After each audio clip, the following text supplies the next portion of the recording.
स्वागत है आपका न्यूज 18 जम्मू कश्मीर लद्दाख में। मैं हूं हिसाल और आप देख रहे हैं JKLH लाइव। और अब खबरें विस्तार से। जिला शोपियां के गागरन इलाके में गुज़िश्ता शब 3 गैर मकामी अफराद को दहशतगर्दों ने गोली मार दी थी। इस हमले में 3 अफराद शदीद जख्मी हो गए और ये तीनों इनके जिस्म के ऊपरी हिस्से में गोलियां लगी हैं। तीनों का ताल्लुक बिहार से बताया गया है। बिहार के सुपौल जिले के रहने वाले हैं। जख्मी अफराद में अनमोल कुमार, हीरा लाल और पिंटू शामिल हैं। तीनों का ताल्लुक बिहार के सुपौल से है और तीनों जख्मियों को श्रीनगर अस्पताल रेफर किया गया। LG मनोज सिन्हा समेत मुख्तलिफ सियासी लीडरान ने इस हमले की सख्त अल्फाज में मजम्मत की है।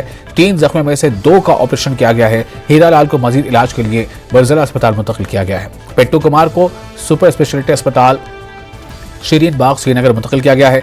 अनमोल ठाकुर को मजीद इलाज के लिए SMHS सर्जिकल इमरजेंसी वार्ड में दाखिल कराया गया है। इस बीच एक तीमारदार का दावा है कि हमले में जख्मी हुए एक शख्स की मौत हो गई है, लेकिन अस्पताल इंतजामिया ने इसकी तस्दीक नहीं की है। जबकि अस्पताल ज़राए का कहना है कि तीनों जख्मी जिंदा हैं और उनका इलाज चल रहा है। वाज़ेह है कि तीनों को कल रात दहशतगर्दों ने गोलियों का निशाना बनाया था। ये तीनों गागरन में किराए पर ली मकान में थे और यह हमला SOG कैंप गागरन से लगभग 150 मीटर की दूरी पर किया गया है। बताया जाता है कि पिस्तौल लिए हुए 2 मिलिटेंट इनके कमरे में घुस गए और अंधाधुंध फायरिंग की। इस हमले के फौरी बाद सिक्योरिटी फोर्सेज ने इलाके का मुहासरा करके तलाशी कार्रवाई अंजाम दी। चीफ सेक्रेटरी अरुण कुमार मेहता को DC कॉम्प्लेक्स श्रीनगर में मीटिंग करनी थी, जो गैर मकामी अफराद पर हुए इस दहशतगर्दाना हमले की वजह से मुलतवी कर दी गई।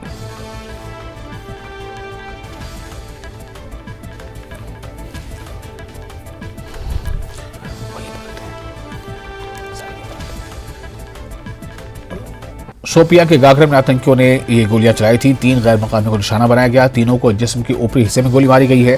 दहशतगर्दों के हमले में तीनों शदीद जख्मी हुए हैं। जख्मियों को श्रीनगर अस्पताल में भर्ती कराया गया है। बिहार के सुपौल से है तीनों का ताल्लुक। जख्मियों के नाम अनमोल कुमार, हीरा लाल और पिंटू बताया जा रहा है। पुलिस ने इलाके की घेराबंदी की थी और TRF ने इस हमले की जिम्मेदारी कबूल की है। सियासी लीडरान ने इस हमले की मजम्मत की है।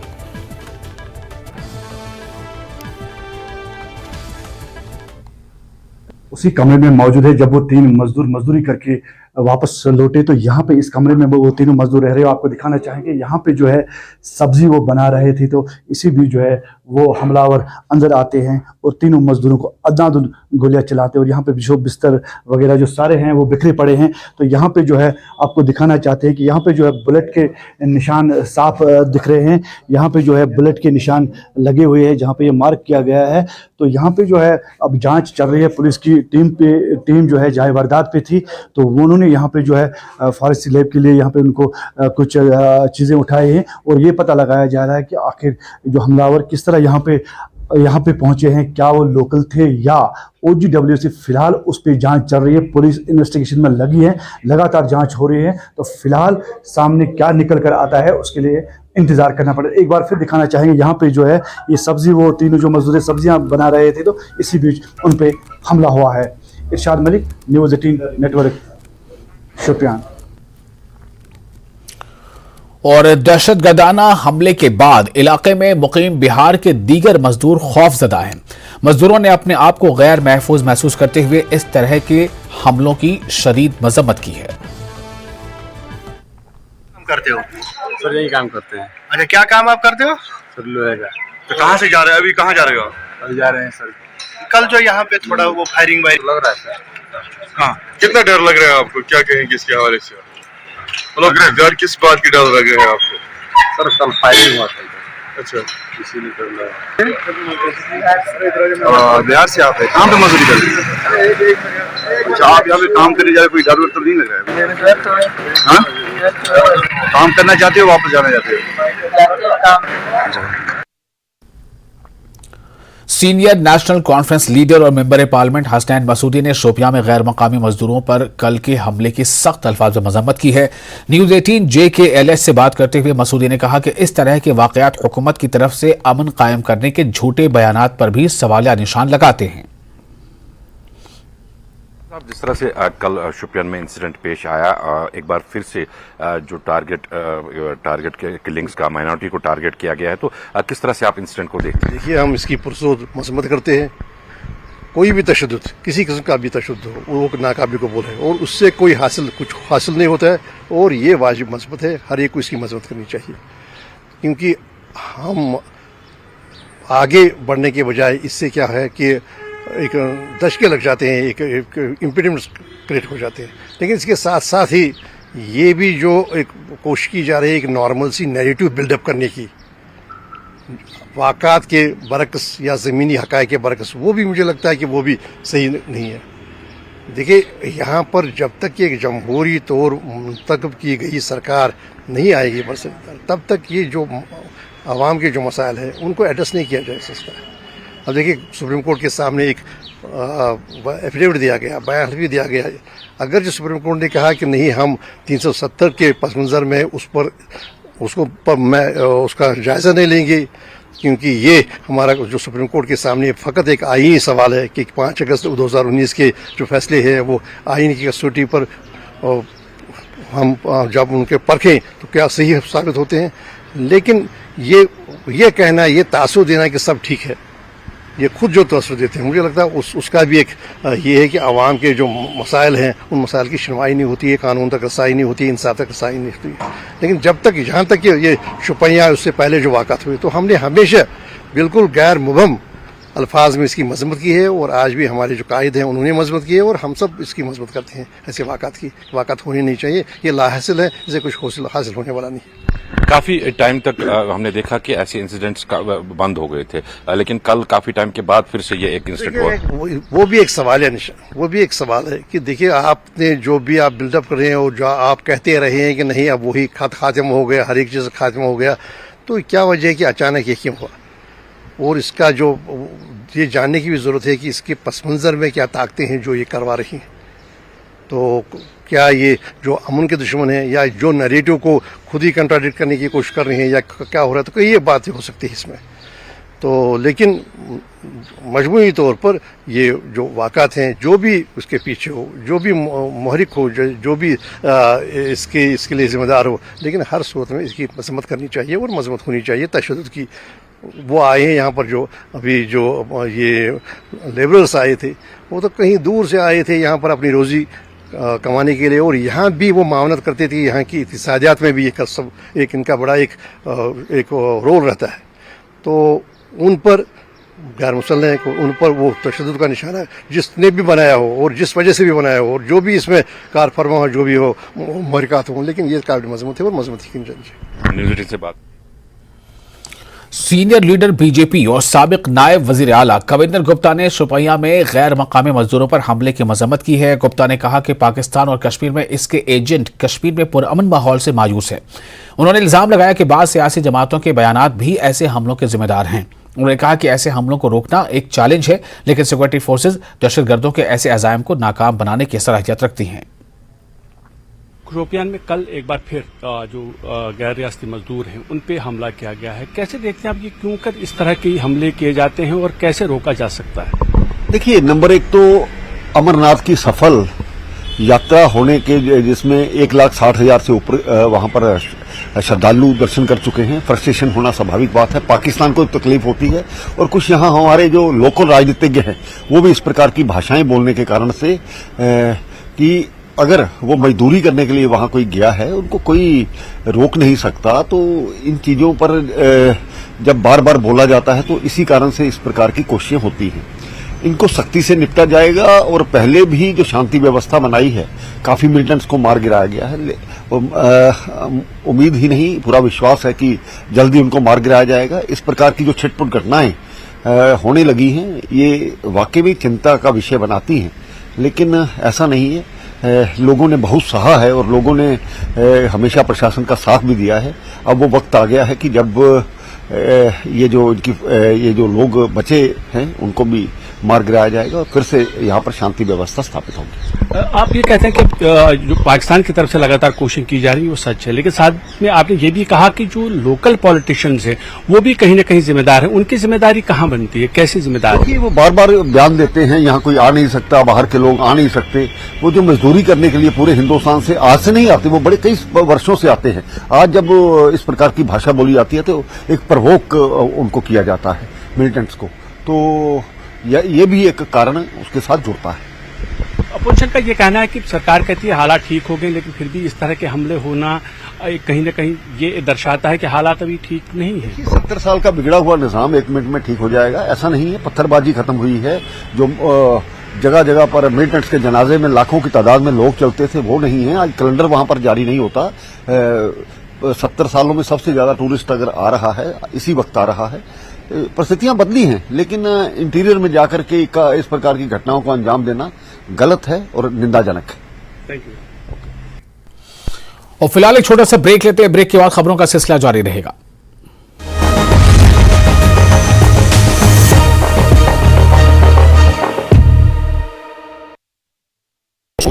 दिन पर यहाँ देश ही नहीं बल्कि दुनिया भर के बौद्ध धर्मावलंबी पहुंचे थे, अनुयायी पहुंचे थे, जिन्होंने उनकी लंबी उम्र के लिए प्रार्थना की।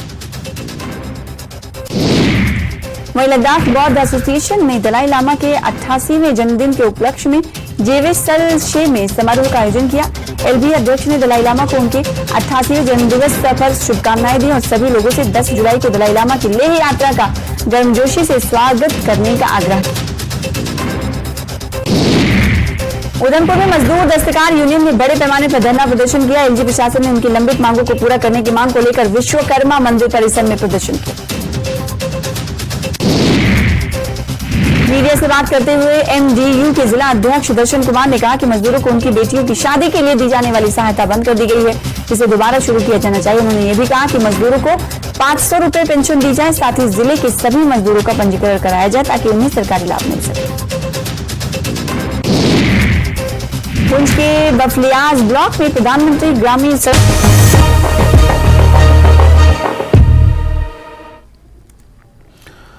न्यूज 18 JKLH पर आप देख रहे हैं JKLH लाइव। हालिया तूफानी बारिशों के बाद कौमी शाहराह NH44 के टूटने के बाद एक बार फिर मुगल रोड की अहमियत और अफादियत खुलकर सामने आ गई है। ये वही सड़क है जिसने कश्मीर और हिंदुस्तान के दीगर रियासतों के दरमियान कनेक्टिविटी बनाकर रखा है, लेकिन इस रोड पर ट्रैफिक कवानीन की खिलाफ वर्जियां मामूल का हिस्सा बन चुकी हैं। गुज़श्ता कई दिनों में कई जानलेवा हादसा हुए हैं, लेकिन महकमा कोई भी ठोस कदम उठाता नजर नहीं आ रहा है, जिससे मुसाफिरों को अनगिनत परेशानियों का सामना करना पड़ता है। ये रिपोर्ट देखिए।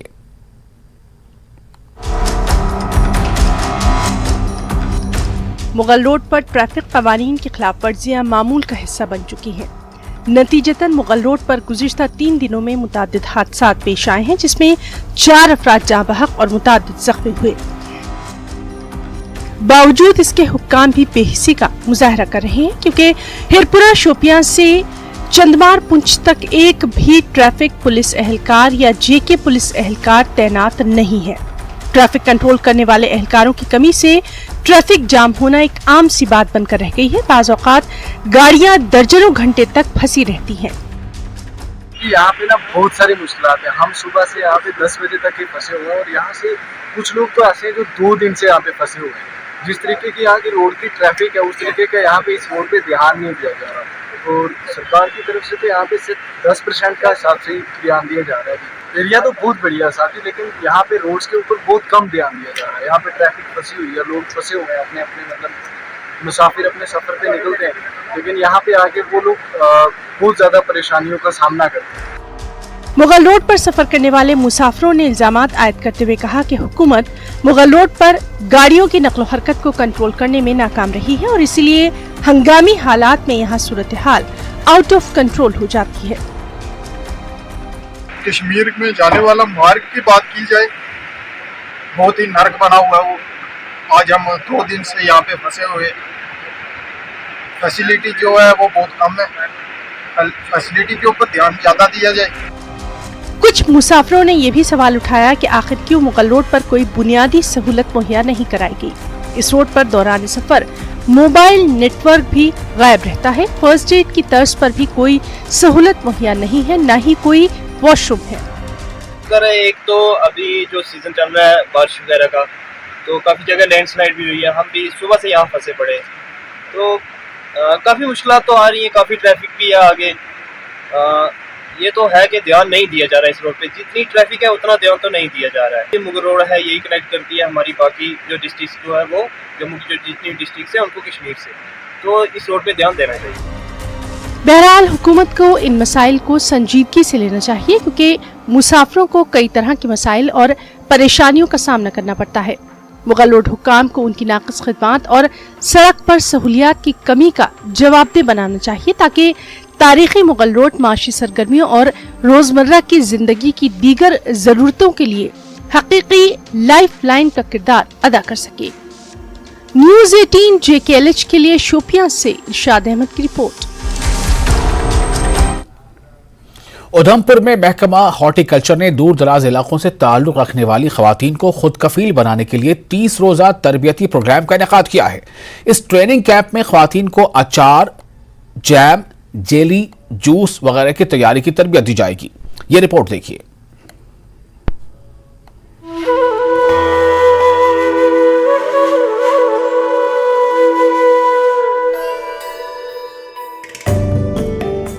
ये तमाम वो खवातीन हैं जो उधमपुर के दूर दराज इलाकों से ताल्लुक रखती हैं। इन खवातीन और लड़कियों को खुद मुख्तार बनाने और इनमें छुपी सलाहियतों को उभारने के लिए बागबानी महकमा उधमपुर सामने आया है।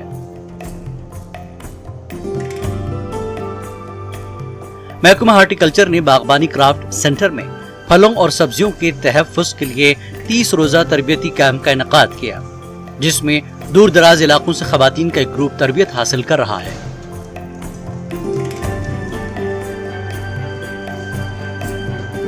इस ट्रेनिंग कैंप में खवातीन को अचार, जैम, जेली, जूस वगैरह की तैयारी की तरबियत दी जा रही है। यहाँ ट्रेनर्स इन खवातीन को आसान टिप्स दे रहे हैं। फायदा होगा, बहुत सारी महिलाएं ऐसी हैं जैसे जो बेरोजगार घर में बैठी हुई हैं, तो इससे सीख के अपना कोई भी काम खोल सकती हैं। और तो जैसे अचार का हो गया किसी का भी, तो हम चाहते हैं कि इसके आर्टिकल दफ्तर के इससे माध्यम से ही हमें वो किया। हम शुक्रगुजार हैं आर्टिकल दफ्तर इसके महकमा के। हमें ये सीखने मिल रहा है कि हम बाहर जाके बड़ा कुछ सीख सकते हैं, जैसे कि हम हॉर्टिकल्चर के दफ्तर में आए, हम इधर सीख रहे हैं, अचार बनाना सीख रहे हैं, जैम बनाना सीख रहे हैं, जूस बनाना सीखा, स्कैश कैसे बनाते हैं। हमें इसका ये बेनिफिट होगा कि जो हमारे विलेज की लेडीज़ हैं वो आगे बढ़ेंगी, ये काम करेंगी तो आगे बढ़ेंगी, उनको और तरक्की होगी इसमें। मतलब कि आने वाले टाइम में हम अपना कारोबार खुद चला सकते हैं, मतलब अपना रोजगार हम खुद चला सकते हैं। इस किस्म के तरबियती प्रोग्राम का इनेकाद महकमे की जानिब से खवातीन में छुपी हुई सलाहियतों को निखारने और उन्हें खुद कफील बनाने के लिए किया गया है। यहाँ से ट्रेनिंग लेने के बाद ये खवातीन फलों और सब्जियों की प्रोसेसिंग के साथ साथ अपनी माशी हालत को भी बेहतर बना सकेगी। जहाँ तक 1 मंथ ट्रेनिंग प्रोग्राम की बात है, तो इस बार डिस्ट्रिक्ट में हमारा टारगेट जो है 250 ट्रेंड वुमेन का है जो 1 मंथ ट्रेनिंग प्रोग्राम में ट्रेन की जाएंगी। पिछले साल 2022-23 में भी हमने 250 वुमेन को जो है ट्रेन किया था, जिन्होंने फ्रूट और वेजिटेबल प्रिजर्वेशन के आर्ट में जो है अपना जो हुनर जो है सीखा, और उनमें से कुछ लोगों ने जो आगे चलकर जो यूनिट भी जो है अपने एस्टेब्लिश किए, और लोगों को एक नया सोर्स ऑफ इनकम भी डिपार्टमेंट ऑफ हॉर्टिकल्चर जो है प्रोवाइड कर सकेगा।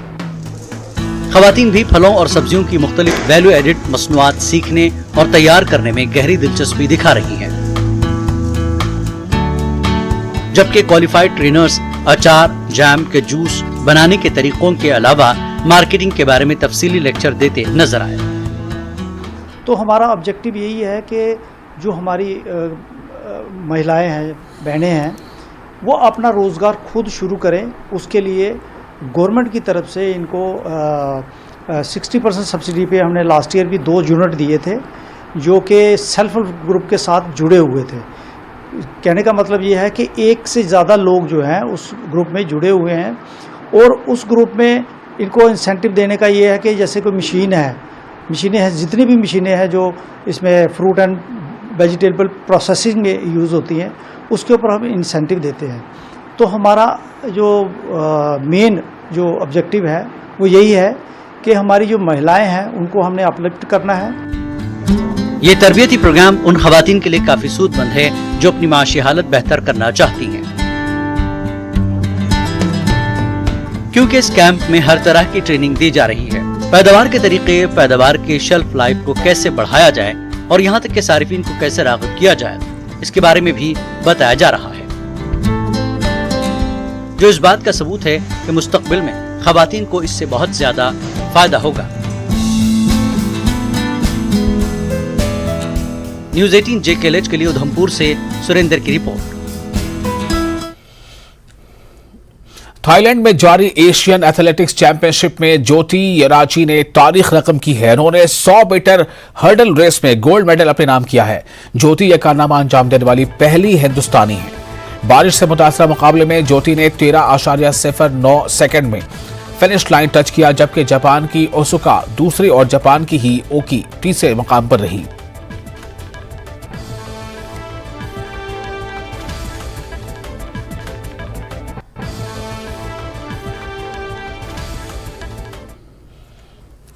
रिटायरमेंट के बाद पुलिस अफसरान की खिदमत को अक्सर फरामोश कर दिया जाता है, लेकिन शोपियां पुलिस ने SSP तनुश्री की हिदायत पर अपने रिटायर्ड एम्प्लॉयज के हवाले से एक अनोखा कदम उठाया है। महकमा पुलिस ने शोपियां से तमाम रिटायर्ड पुलिस एहलकारों को कई जगहों की सैर कराई। दर्जनों रिटायर्ड पुलिस एहलकार इसका हिस्सा बने। अल्लाह तबारक व तआला का लाख लाख शुक्र है कि अल्लाह तबारक व तआला ने हमें रिटायरमेंट के बाद ये तौफीक दिया है कि हम जो पुलिस परिवार है रिटायर्ड उनकी एसोसिएशन बनी और उस एसोसिएशन के माध्यम से जो रजिस्टर्ड है, आज जो इस डिस्ट्रिक्ट पुलिस लाइन शोपियान में जो फंक्शन हो रही है, यहाँ की जो SSP साहिबा है वो हम पर काफ़ी मेहरबान है और उनकी शफकत हमारे साथ है। हम उनकी उस शफकत को सराह रहे हैं और ये पुलिस की हिस्ट्री में पहली बार है जबकि पुलिस रिटायर्ड ऑफिसर जो सीनियर सिटीजन हैं, बुजुर्ग हैं और इनको। और इसके साथ ही JKLH लाइव में फिलहाल इतना ही, लेकिन न्यूज 18 JKLH पर लगातार बड़ी और अहम खबरों का सिलसिला जारी रहेगा।